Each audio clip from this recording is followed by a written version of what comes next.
Assalamualaikum warahmatullahi wabarakatuh. Selamat datang di channel Cerita Imajinasi Misteri. Kembali saya Gefridot Gurau menyajikan sebuah cerita imajinasi misteri. Kali ini saya mengambil judul Jimat. Sebelum kita masuk ke ceritanya, jangan lupa tekan dulu tombol subscribe channel kita ini. Selanjutnya, marilah kita dengarkan ceritanya.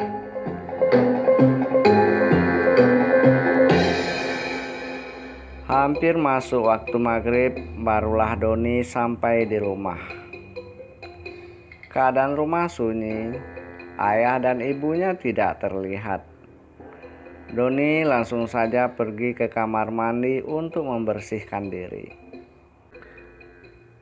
Di rumah Doni hanya ada satu kamar mandi. Letaknya di bagian belakang dekat dapur. Doni mendorong pintu kamar mandi dengan sedikit malas sebab dia merasa tubuhnya agak kecapean. Sekelebat bayangan hitam melayang menerpa wajahnya. Doni terpaku. Buru-buru kembali ditutupnya pintu kamar mandi dan buru-buru kembali ke kamar. Diletakkannya pantatnya di atas kasur, pikirannya bercabang. Apakah dia harus meninggalkan rumah ini saat ini? Atau tetap bertahan, karena situasi rumah sangat sunyi. Ayah dan ibunya tidak diketahui di mana keberadaannya saat ini. Tapi karena suasana saat ini belumlah terlalu gelap, hanya hampir waktu maghrib saja. Jadi Doni agak bisa menguasai diri dan mampu untuk bertahan di dalam kamarnya, minimal menjelang suasana di luar gelap. Dirasakannya kakinya gemetar, tubuhnya lemas, dadanya sesak. Karena selama ini Doni belum pernah mengalami hal seperti ini. Dia lahir dan dibesarkan di rumah ini. Kehidupan mereka di rumah ini aman-aman saja. Tak ada yang aneh-aneh. Baru kali inilah Doni merasakan hal yang aneh terjadi di rumah ini. Untunglah tak lama kemudian terdengar pintu depan rumahnya terbuka. Seseorang masuk. Doni coba mengintip dari gorden pintu kamar. Dilihat oleh Doni, ayahnya masuk. Lalu menuju dapur. Kemudian masuk ke kamar mandi. Doni agak tenang. Dia berencana setelah ayahnya keluar dari kamar mandi, dia akan masuk pula ke kamar mandi untuk melanjutkan hajatnya. Doni duduk di ruang depan sambil menonton televisi. Baru saja Doni meletakkan remote setelah mencari siaran yang ia suka. Tiba-tiba pintu depan rumahnya terbuka. Tampaklah ayah dan ibunya masuk. Ibunya meneteng 3 bungkus sate. Doni menatap ayahnya dengan mata tak berkedip, seolah-olah nyaris melotot hingga hampir melompat kedua bola matanya. Karena baru saja ayahnya masuk dan langsung ke kamar mandi. Sekarang ayahnya berada di dalam kamar mandi. Doni menunggu ayahnya keluar dari kamar mandi. Tapi sekarang ayahnya datang bersama ibunya. Jadi siapa yang masuk ke dalam kamar mandi tadi? Atau siapa yang sedang berada dengan ayahnya? Kok sadis amat sih Don pandanganmu? Ayah Doni menyapa. Dia terheran-heran. Tak apa-apa. Doni kikuk, tapi wajahnya pucat. Tapi ayah Doni, Pak Umar, tidak begitu mempedulikan wajah dan tatapan Doni. Pak Umar langsung saja buru-buru ke kamar mandi untuk berwudu karena dia akan berangkat menunaikan sholat maghrib di musola yang berada di samping rumah mereka. Doni memperhatikan ayahnya yang masuk ke kamar mandi hingga keluar lagi. Setelah itu barulah Doni masuk ke kamar mandi dan buru-buru mandi. Doni mandi dengan ala kadarnya, yang penting basah. Dia tak sempat gosok gigi, tidak sabunan, karena pikirannya bercabang. Dia masih ingat dengan ayahnya yang tadi datang masuk ke kamar mandi hingga sekarang belum keluar. Tapi seorang lagi ayahnya masuk pula ke kamar mandi, berwudu dengan tenang dan keluar dengan santai. Sebenarnya Doni ingin menanyakan hal yang dialaminya tadi, yaitu ayah Doni yang pulang pertama masuk ke dalam kamar mandi dan tak keluar lagi, kepada ayah dan ibunya ketika mereka makan sate di ruang dapur yang berbatasan langsung dengan kamar mandi rumah mereka ini. Tapi dia takut diketawai karena ayah dan ibunya selalu mengejek Doni sebagai anak yang penakut. Ditahannya hasrat yang menggebu-gebu di hati. Setelah menyelesaikan makan, Doni langsung ke kamar. Dengan sedikit takut-takut, Doni memasuki kamar. Sengaja dia tidak menutup pintu kamar karena was-was selalu memenuhi hatinya. Dibaringkannya tubuh lelah di atas tempat tidur. Lampu mati. Pintu kamar tertutup. Doni melompat keluar. Tapi pintu kamar tak bisa ia buka. Tolong Pak! Pak Umar dan istrinya Bu Mimi masih ngobrol di meja makan. Mereka terkejut ketika mendengar teriakan dari dalam kamar Doni. Buru-buru Pak Umar mengejar anaknya ke kamar. Dibukanya pintu kamar terbuka. Ada apa sih Don?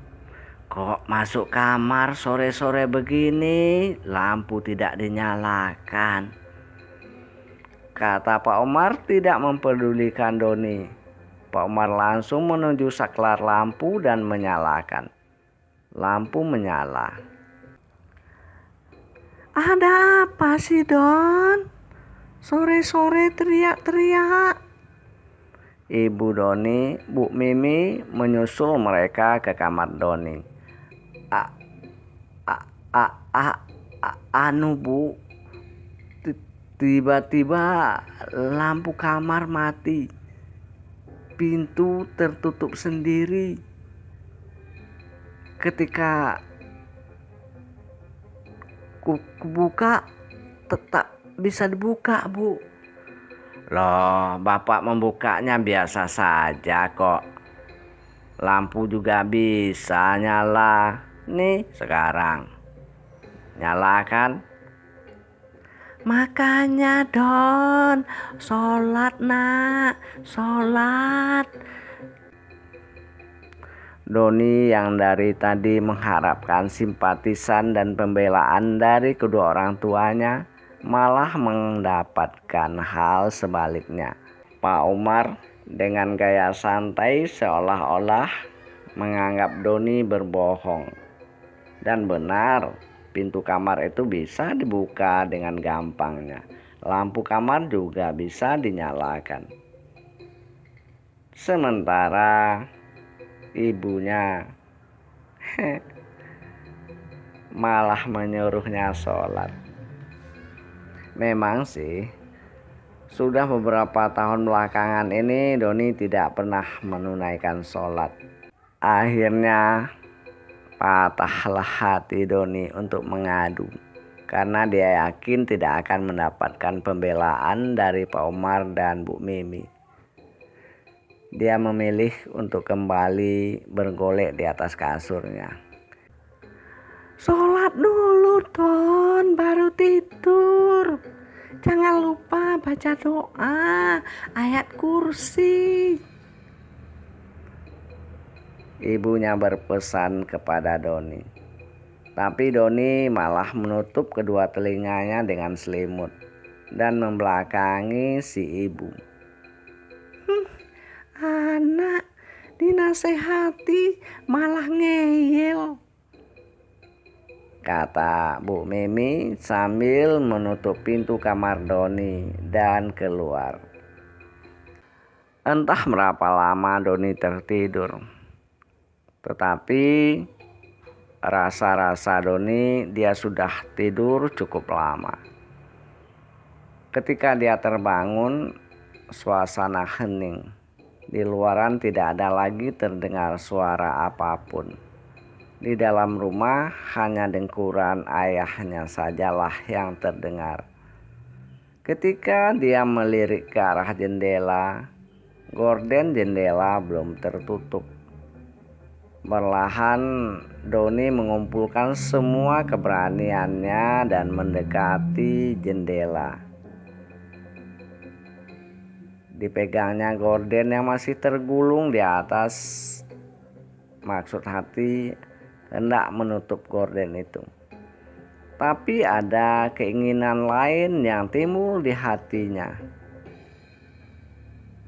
Ada kata-kata yang memaksa kedua matanya melotot keluar. Apa yang terjadi? Doni kabur membuka pintu kamar dan langsung masuk ke dalam kamar ayah dan ibunya. Melompat di antara ayah dan ibunya dan bersembunyi di ketiak ibunya. Apaan sih Don? Apaan sih Don? Kamu udah gede gini masih tidur sama ibu. Sana ke kamar kamu Don. Sementara Pak Umar hanya mengalah. Diambilnya bantal dan selimut, lalu membaringkan tubuhnya di atas karpet yang berada di lantai kamar. Doni tidak bergeming. Dia masuk ke dalam selimut ibunya dan tidak bergerak. Apapun yang dikatakan oleh ibunya, seolah-olah dia tidak mendengar saja. Baik pertanyaan ataupun usiran dianggap angin lalu saja. Baginya yang penting bisa selamat menjelang matahari terbit. Ada apa sih ini Pak? Cobalah tengok dulu ke kamarnya sana, kata Bu Mimi pada Pak Umar. Tapi dasar Pak Umar 11-12 dengan anaknya Doni. Tak sedikit pun digubrisnya apa yang dikatakan oleh sang istri. Anak sama bapak sama saja. Walaupun bicaranya begitu, namun Bu Mimi juga tidak sanggup keluar dari kamarnya. Kamu lihat apa sih semalam Don? Kok sampai lompat di kamar bapak? Kata Pak Umar pada Doni saat mereka sarapan pagi di meja makan. Doni hanya diam saja. Bapakmu nanya itu loh Le. Doni tetap tidak bergeming. Susah iki anak. Pak Umar geleng-geleng melihat kelakuan anak semata wayangnya ini. Ayo Don, apa sih yang kamu lihat semalam di kamarmu? Kok kamu sampai berlarian begitu ke kamar mama? Kata Bu Mimi kembali. Dia sudah tak sabar melihat kelakuan Doni yang diam saja. Percuma saja kalau saya cerita, Bapak dan Ibu takkan percaya juga.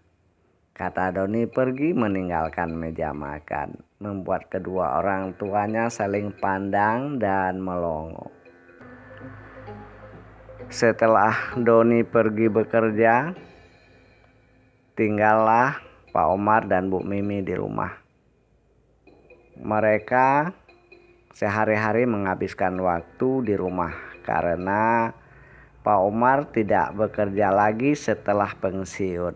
Dia hanya menikmati masa tua dengan hasil pensiun yang diterimanya setiap bulan.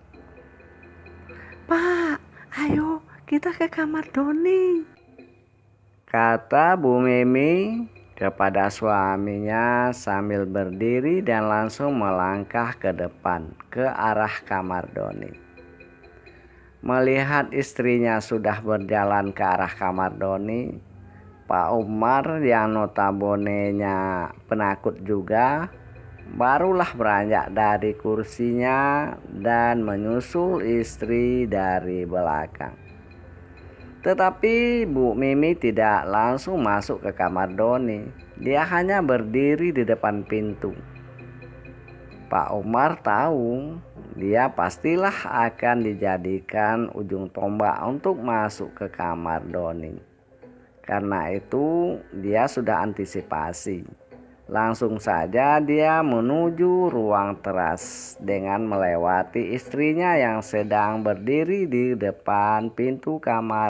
Setelah membuka pintu depan, Pak Omar pun nangkring di atas kursi yang berada di teras. Loh, dikirain ke kamar Doni, malah nongkrong di sini, Kata Bu Mimi menyusul suaminya yang duduk di teras. Ibu kok di sini juga? Tadi sudah sampai di pintu kamar, apa salahnya ngintip ke dalam toh?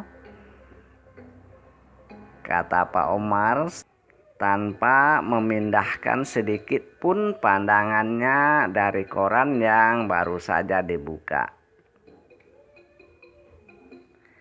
Kalau takut ya bilang saja, nggak usah sok-sok baca koran, Kata Bu Mimi cemberut meninggalkan Pak Umar.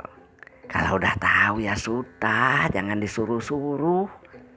Jadi siapa lagi yang harus kusuruh-suruh? Ya tengok saja sendiri toh Bu, kata Pak Umar tetap membaca koran. Ya kalau aku berani, ya sudah dari tadi loh Pak. Kalau tak berani ya sudah, panggil tuh Ustadz Ibrahim, kata Pak Umar kemudian. Dasar penakut, Kata Bu Mimi pergi meninggalkan Pak Umar. Pak Umar hanya nyengir-nyengir saja, apalagi setelah dia menyadari bahwa koran yang dibacanya itu posisinya terbalik. Tak lama kemudian nampaklah Bu Mimi sudah kembali bersama Kiai Ibrahim. Pak Umar buru-buru menyusul Kiai Ibrahim dan menyalaminya. nggak usah salam-salaman Kiai, langsung saja ke dalam. Percuma saja disalami. Dari tadi saya suruh menengok ke dalam, dia tak mau. Kata Bu Mimi masih cemburut kepada suaminya Pak Umar. Gak usah didengarkan Pak Kiai. Sudah jelas saya penakut, masih disuruh-suruh, kata Pak Umar kemudian. Kiai Ibrahim hanya senyum-senyum saja. Kiai Ibrahim berdiri di depan kamar Doni. Dia mendorong pintu kamar Doni itu. Sementara Pak Umar memegang bahu Kiai Ibrahim. Dia sangat konsentrasi sekali mengintip ke sana. Astagfirullahaladzim, ada apa Pak Kiai?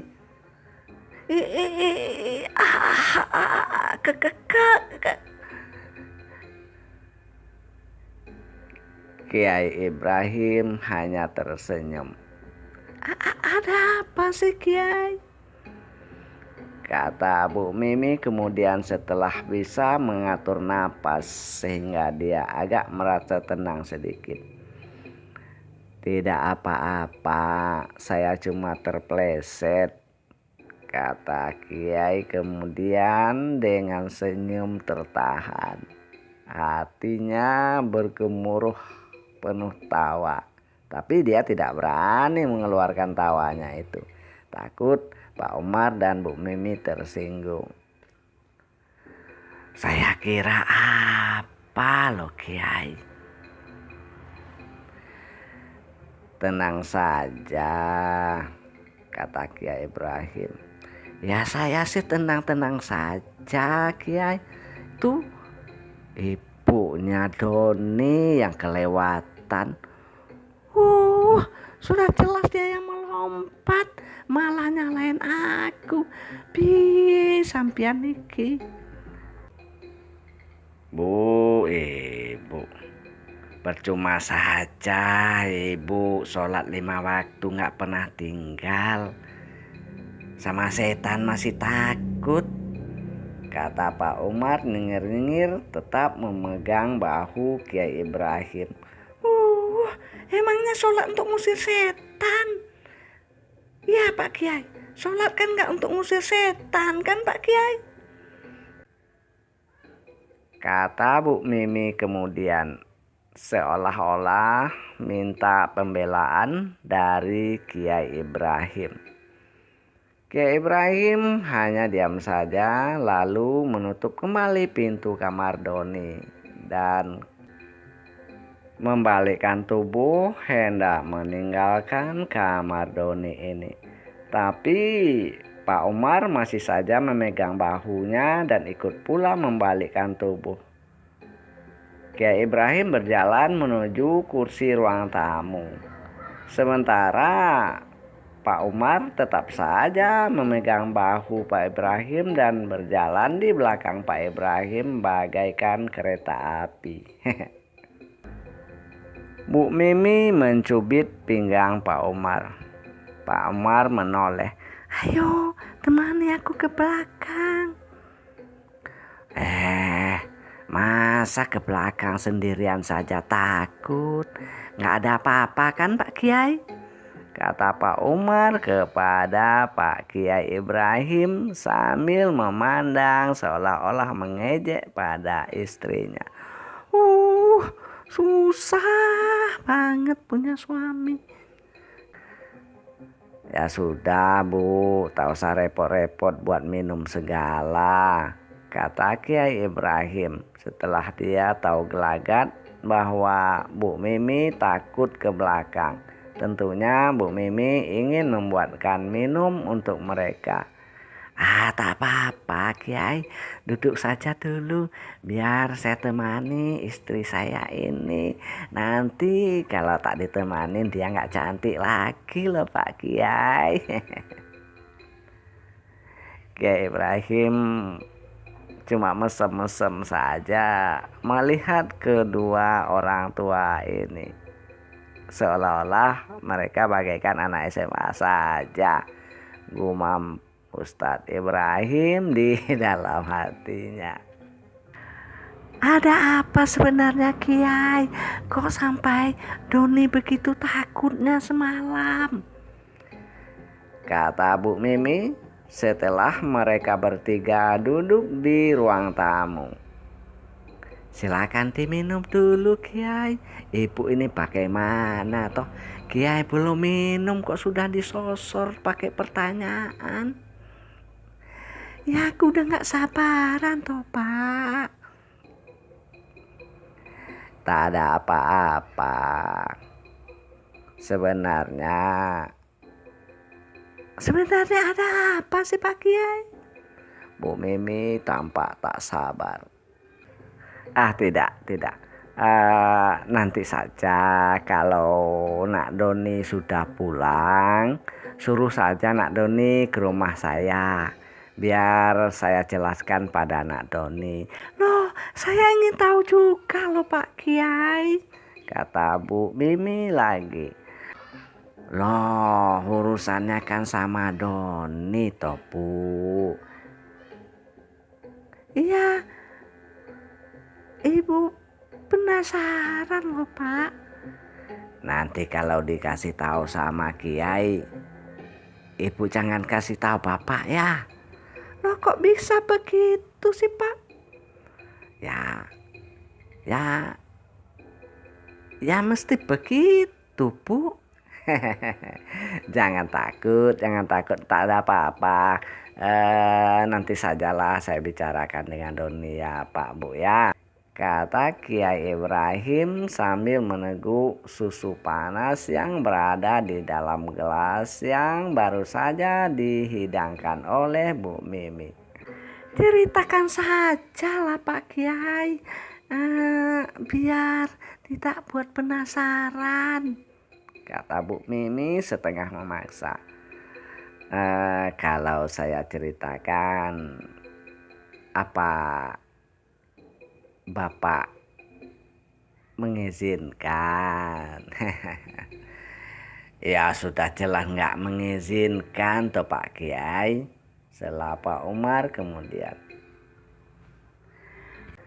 Kalau Bapak nggak mau dengar ya sudah, masuk kamar sana, biar saya sendiri yang mendengarkan. Kata Bu Mimi pada suaminya. Kiai Ibrahim dibuat bingung oleh kedua suami istri ini. Akhirnya begini saja Bu, kalau Ibu ingin tahu, Ibu ikut saja sama Nak Doni nanti ke rumah saya. Bagaimana? Ide yang bagus Kiai, ide yang bagus. Kata Pak Umar sangat senang sekali. Ih, dasar penakut. Di kantor, Doni melakukan aktivitas sebagaimana biasa. Di dalam ruang kerjanya yang berukuran 3x4 ini, Doni mulai memeriksa berkas-berkas yang masuk. Suhu udara makin terasa dingin. Dia mengambil remote AC. Dia mengurangi tingkat kedinginan suhu. Tapi makin dikurangi, makin dingin. Makin dikurangi, makin dingin lagi. Dimatikannya saja AC itu. Tak bisa mati, malah lampu listrik yang mati. Sekarang ruangannya gelap. Doni mendekati pintu. Ingin keluar, memanggil orang yang terdekat dengan ruangannya. Pintu terkunci, dia tidak bisa membukanya. Didekatinya telepon kantor. Maksudnya ingin menelepon resepsionis. Tapi telepon itu tidak aktif. Doni berpikir di dalam hati mungkin karena lampu mati. Tapi AC kok nyala. Doni mengambil telepon selulernya yang berada di atas meja. Laptop kok masih nyala juga. Oh mungkin segala cabang pikirannya muncul satu persatu, silih berganti. Pertama dia ingat waktu kecil-kecil dulu dia nonton film Suzana. Seolah-olah di sudut kamar yang gelap itu ada seorang perempuan memakai baju putih, rambut panjang. Sekali-sekali dia pula ingat Suster Ngesot. Kemudian ingat pula dengan Gundurwo yang sering dilihatnya di TV. Ingat pula dengan pocong. Wah, akhirnya buru-buru dia memaksa diri membuka pintu kamar. Tapi pintu kamar ruangannya itu tak bisa dibuka. Doni menjerit.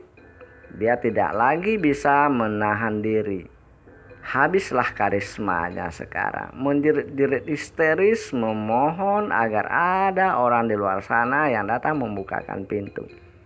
Tapi bukan pintu yang terbuka seperti apa yang diharapkannya, melainkan sesosok hitam besar berdiri di sampingnya. Kepala sosok ini tidak terlihat karena naik ke atas loteng sana. Yang ada hanya bahunya ke bawah, seperti tiang penyangga saja. Tapi tangan dan kakinya bergerak-gerak. Bulu-bulu badannya bergerak-gerak pula. Doni sepertinya sudah tidak kuat lagi menerima apa yang ada di depannya sekarang. Dia memukul-mukul pintu ruangannya itu.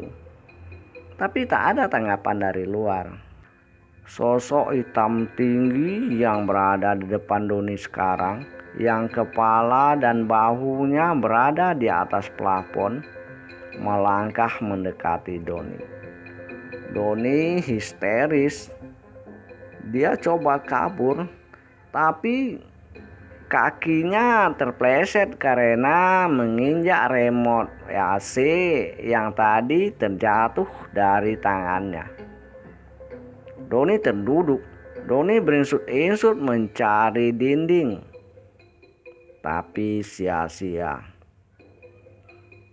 Sosok hitam besar itu mengangkat sebelah kakinya dan sekarang kaki sosok hitam besar itu berada di atas kepala Doni. Doni seolah-olah menahan kaki besar itu dengan kedua tangannya. Matanya pun terpejam. Dia histeris menjerit. Tiba-tiba pintu ruangan itu terbuka. Muncullah sekretarisnya berdiri di depan pintu memegang sebuah map. Pak Doni, kenapa? Doni menoleh ke arah suara itu. Lampu hidup langsung. Sosok hitam besar itu tak ada lagi. Posisi AC normal. Remote AC yang tadi tergeletak di lantai yang membuat dia terpleset sekarang berada di atas meja. Doni melihat dengan jelas. Doni kiku karena posisinya sekarang menyandar di dinding dengan keadaan kedua tangan di atas kepala seolah-olah menahan kaki yang tadi hendak menginjak kepalanya. Buru-buru Doni bangun dan membersihkan pakaiannya yang kotor oleh debu-debu yang menempel saat dia berinsut-insut di atas lantai tadi. Sekretarisnya ini pun terkejut dengan apa yang dilihatnya. Tak pernah dia melihat bosnya ini seperti sekarang ini. Biasanya bosnya ini terkesan santai dan ramah, sopan. Tapi sekarang kok pucat dan seperti ada tanda-tanda ketakutan di wajahnya. Bapak sakit ya? Kalau sakit, yuk saya antar ke dokter saja, kata perempuan itu lagi. Tidak, saya tak apa-apa. Tidak usah terlalu memaksakan diri, Pak. Saya lihat Bapak ketakutan sekali. Sebaiknya dibawa pulang saja, Pak, istirahat. Pekerjaan ini bisa saya handle sendiri kok, Pak. Terima kasih kalau begitu ya, Sari. Saya memang agak kurang enak badan, kata Doni kemudian. Ya baiklah, Pak. Saya permisi dulu. Ya, silakan Sari. Tapi pintu jangan ditutup ya. kata Doni kemudian saat Sari hendak menutup pintu ketika sudah berada di luar ruangannya itu. Iya Pak. Doni tidak mau menunggu lama-lama di ruangan kerjanya ini. Tak berapa lama Sari sekretarisnya itu keluar dari ruangan, dia pun sudah keluar lalu kabur pulang ke rumah. Setiba di rumah, Doni disambut oleh ibunya. Kenapa wajahmu pucat begini? Kata Bu Mimi melihat wajah Doni yang sangat pucat. Tak apa-apa Bu, saya mau istirahat saja, kata Doni langsung masuk ke kamar ibunya. Kamu kok ke kamar Mama sih nak?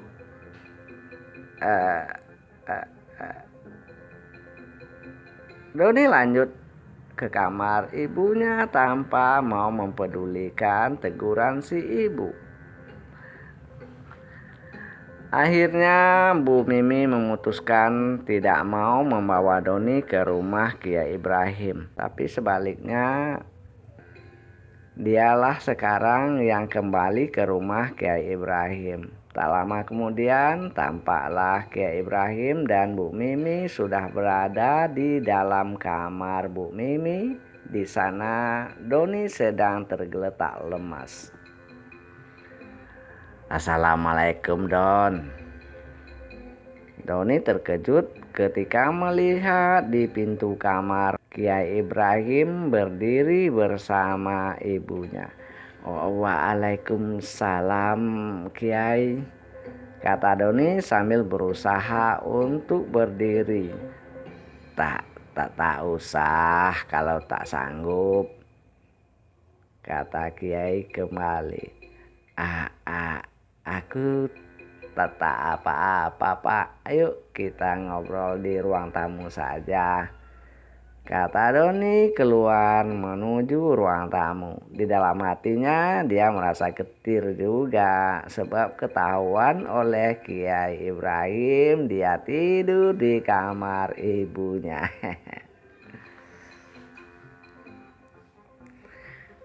Ayo Don, ceritakan pada Kiai apa yang kamu alami agar Kiai bisa mencari jalan keluarnya nak, kata Bu Mimi langsung ketika mereka sudah duduk di ruang tamu. Segelas susu panas kembali hadir di depan Kiai Ibrahim, sementara di depan Doni ada segelas kopi panas. Pak Umar tidak ada di sana, entah kemana lah orang tua itu. Mungkin dia takut mendengar apa yang akan diceritakan oleh Kiai Ibrahim. Setelah Doni menceritakan semua yang dialaminya beberapa hari ini, Kiai Ibrahim masih saja memasang wajah manis kepada Doni dan ibunya Bu Mimi. Tolong obati putra saya Kiai, kata Bu Mimi kemudian. Loh, ini bukan penyakit loh Bu, kata Kiai Ibrahim pada Bu Mimi. Kalau bukan penyakit apa toh Pak Kiai? Santet ya Pak Kiai? Sejenis itulah. Hah? Santet Pak Kiai? Bu Mimi tampak histeris. Tapi santet ini bukan dari orang lain, melainkan dari siapa sih Pak Kiai? Dari Doni sendiri. Loh, kok bisa Pak Kiai?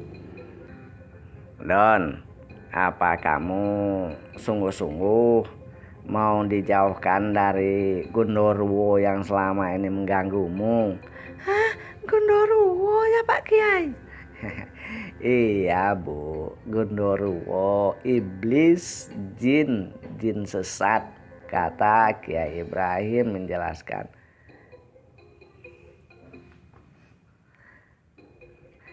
Siapa yang mengirimkannya untuk Doni si Pak Kiai? Tanya Doni saja, Doni tahu kok, ya kan Don?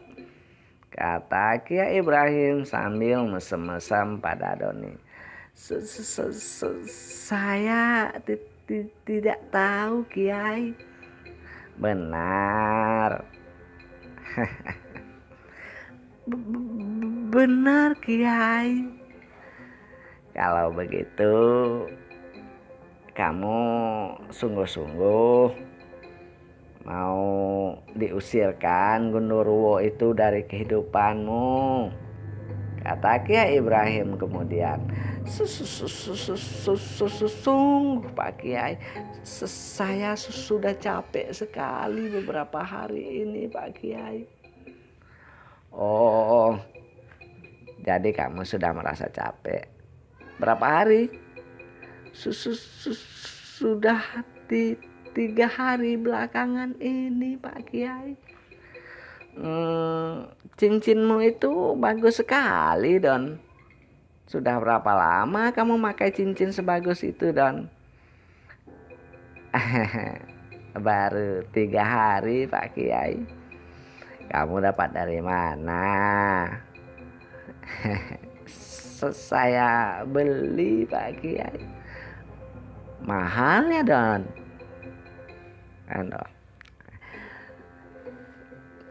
Tentunya mahal sekali kan Don?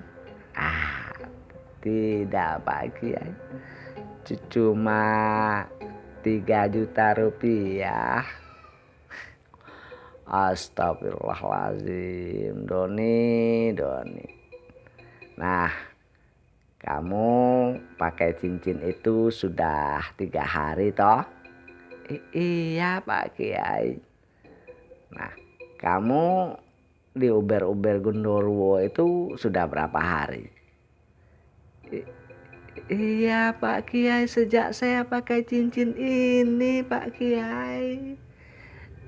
Buru-buru Doni membuka cincinnya dan meletakkan di atas meja.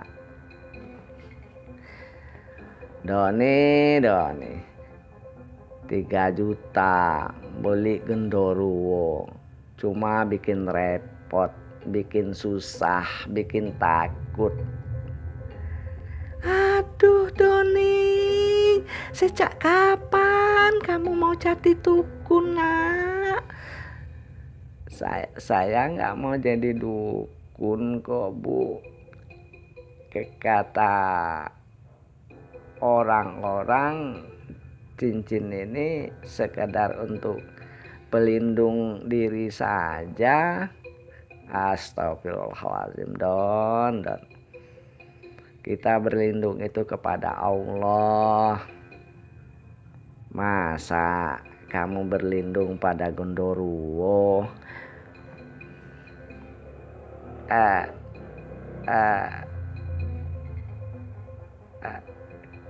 Ini susah ini Don.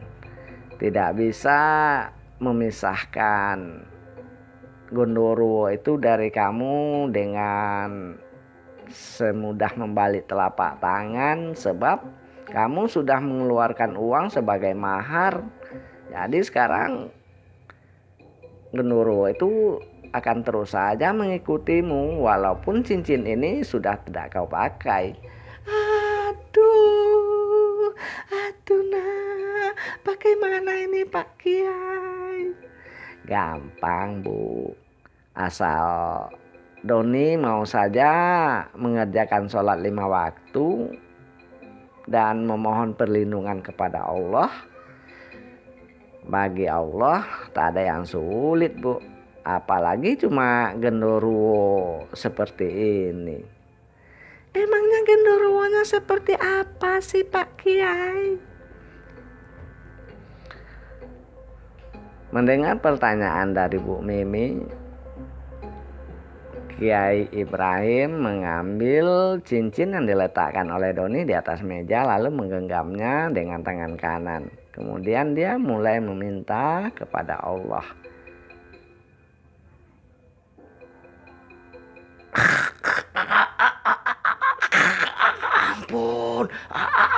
Ampun. Seantero ruangan tamu rumah Bu Mimi itu geger oleh suara genderuwo yang menjerit-jerit dari dalam genggaman tangan Kiai Ibrahim. Bu Mimi langsung melompat memeluk putranya. Doni tanpa komando juga langsung memeluk ibunya. Apa itu Kiai? Ya ini genderuwo. Apa Bu Mimi mau melihat wujudnya? Tidak usah, tidak usah. Usir saja Kiai, usir saja jauh-jauh. Tidak bisa Bu. Masalahnya genderuwo ini sudah menjadi tuannya Doni. Doni harus patuh tunduk kepadanya. Astagfirullahaladzim. Ingat Ndok, ingat Ndok. Jangan sirik, jangan sesat Ndok, kata Bu Mimi histeris sambil memeluk dan menguncang-uncang bahu putranya itu. Bagaimana caranya melepaskan diri dari genderuwo itu, Kiai? Doni tampak kalut. Ya seperti yang saya katakan tadi, saya cuma bisa memusnahkannya dari cincin ini saja. Setelah dia keluar dari cincin ini, dia kan bisa kemana-mana. Bisa juga kembali mendatangi Doni. Tapi kalau Doni sudah menunaikan sholat 5 waktu, selalu mengingat Allah, memohon perlindungan kepada Allah, barulah genderuwo ini tidak sanggup lagi mendatangi Doni. Karena yang didatangi oleh genderuwo ini adalah orang-orang yang lemah imannya. Nah, jalan keluarnya yaitu memperkuat iman Nak Doni. Kalau iman Nak Doni sudah kuat, tauhid Nak Doni sudah kuat, keyakinan Nak Doni kepada Allah sudah kuat, maka genderuwo itu tidak akan sanggup lagi mendekati Nak Doni. Iya, tetapi bagaimana supaya iman dan tauhidku kuat Pak Kiai? Ya kerjakan semua perintah Allah, tinggalkan semua larangannya. Memohonlah kepada Allah dan lakukanlah semua ibadah itu ikhlas semata-mata hanya karena Allah, tidak karena lain-lain, kata Kiai Ibrahim menjelaskan. Iya Don, sholatlah lagi Nak. Dari kemarin ibu menyuruhmu sholat, kamu tidak mau. Sekarang malah kamu menyembah genderuwo. Ampun Gusti, ampun, kata Bu Mimi meracau. Sudah Bu, sudah. Sekarang kita serahkan saja kepada Nak Doni. Kita cuma bisa memberitahu dan mengingatkan. Sementara apapun keputusan tetap ada di tangan Nak Doni. Kalau dia ingin menjadi hamba Allah yang benar, silakan dia mengerjakan semua perintah Allah dan meninggalkan larangan Allah. Tapi kalau dia mau sesat, ya silakan saja menyembah genderuwo, minta perlindungan kepada genderuwo. Lihat sendiri kan, baru 3 hari minta perlindungan dari genderuwo. Apa akibatnya? Ketakutan, histeris, berlarian. Iya Ustadz, iya. Maafkan saya Ustadz. Loh, Nak Doni tidak perlu minta maaf pada saya. Minta maaflah pada Allah. Mohon ampun, perbanyak istighfar. Insya Allah Kiai, saya akan sholat lagi Kiai. Bagus itu Nak, bagus itu Nak. Kiai, cincin ini bagaimana? Ya kalau Nak Doni masih mau menyembah genderuwo ini, silakan dipakai kembali. Sayang kan 3 juta. Tidak Kiai, buang sajalah Kiai. Benar. Apa Nak Doni tidak rugi? Biar ibu ganti duitmu 3 juta itu, Ndok. Buang saja, suruh saja Kiai membuangnya, Ndok ya. Kata Bu Mimi kemudian membuat Kiai Ibrahim mesem-mesem. Ya sudah, kalau begitu sekarang cincin ini boleh kamu pakai lagi Don. Tapi maaf, gundurwo di dalamnya sudah saya keluarkan. Cincin ini sekarang hanya sebagai perhiasan saja, bukan sebagai jimat lagi. Gundurwonya sudah pergi. Nah, boleh dipakai lagi. Enggak kok Kiai, enggak berani Kiai. Jadi Ya, untuk Kiai sajalah. terima kasih Don ya. Tapi sebaiknya cincin ini dimusnahkan saja. Karena takut nanti suatu saat di masa-masa iman kita lemah, ada kembali makhluk-makhluk gaib yang akan masuk dan menggoda kita melalui perhiasan ini. Ya katanya untuk inilah, untuk itulah, yang ujung-ujungnya cuma untuk menyesatkan kita saja. Benar itu Pak Kiai, benar itu. Terima kasih banyak Pak Kiai. Iya Bu, sama-sama. Setelah kejadian itu, setelah cincin yang dibeli oleh Doni seharga 3 juta rupiah itu dimusnahkan oleh Kiai Ibrahim, tak ada lagi gangguan-gangguan yang dialami oleh Doni karena Doni sudah kembali menunaikan sholat 5 waktu. Sahabat, tetaplah memohon perlindungan kepada Allah. Janganlah sekali-kali memohon perlindungan kepada makhluk, sebab makhluk itu lemah.